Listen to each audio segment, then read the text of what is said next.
বলেন। এটিএম মেশিনে আমরা ক্যাশ ডিপোজিট করতে গেলাম, ৫,০০০ ডিপোজিট করলাম, বাট এটা শো করছে না আমাদের যে অ্যাকাউন্টে ঢুকেছে।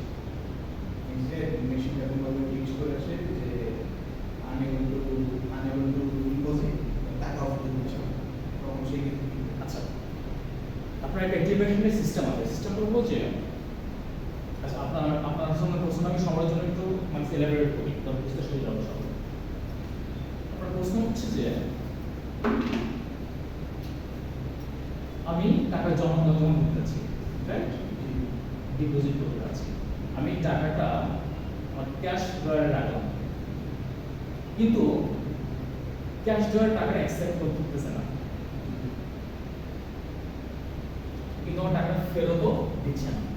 সেক্ষেত্রে আপনার করণীয় হলো যে আপনি ব্যাংকের সাথে ইনস্ট্যান্টলি যোগাযোগ করবেন যে আমি আপনাদের এই শাখায় এই এটিএমে আছি, আমার সমস্যাটা আপনারা বলবেন।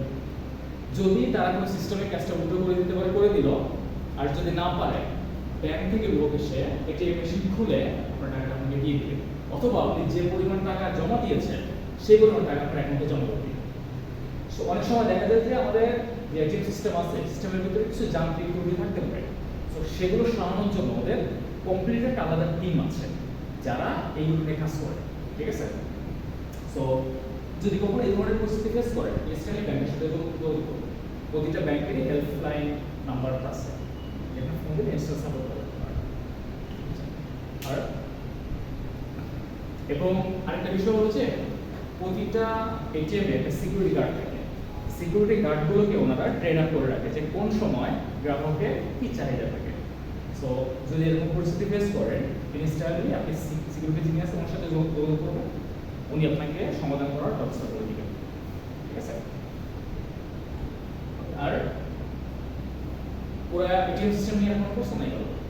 আচ্ছা, আমি আপনাদের এখানে অনেকগুলো টেকনিক্যাল টার্ম বলি না, কারণ এই টেকনিক্যাল টার্মগুলো আপনাদের প্রয়োজন নেই, ঠিক আছে? ওকে, আজকে আমি আরেকটা স্লাইড পড়াতে চাচ্ছি।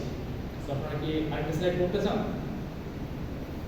স্লাইড একটা পড়ানো উচিত আসলে। আচ্ছা, একটু এটাকে পজ করে রাখেন, আমি স্লাইডটা দিয়ে